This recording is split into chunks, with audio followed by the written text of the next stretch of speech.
The question, Eve, I had insomnia since I was a kid. What can I do about it other than medication? Being awake when everyone else is sleeping is one of the most frustrating things I've encountered. I was afraid of waking my husband and kids, so I would lie in bed and worry about how tired I was going to be the next day. I'm not a good daytime sleeper, so I knew nighttime was my only time to rest. Guys, say goodnight to Insomnia Kate Nickel Medium.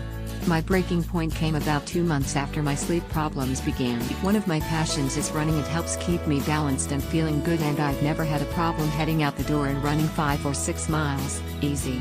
But gradually, it became harder and harder. I physically could not do it. It got to the point where I could only make it 1 mile before I was exhausted and had to scale back. Eventually I saw a psychiatrist, and she suggested I take over-the-counter medications. I tried both Tylenol PM and melatonin. Tylenol PM helped, but melatonin didn't make a bit of a difference.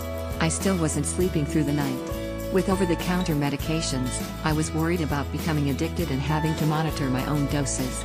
Then I began making changes in my bedroom. I turned the temperature in my room down to 64 degrees and kept it as dark as possible.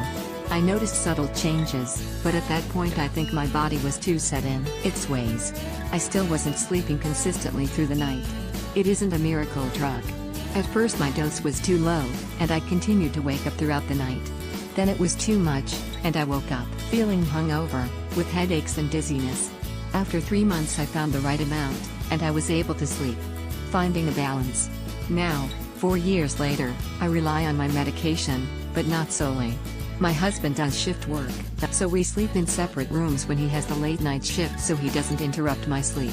And I noticed that I sleep much better when I limit my caffeine intake, so I've stopped drinking coffee and eating chocolate during the day.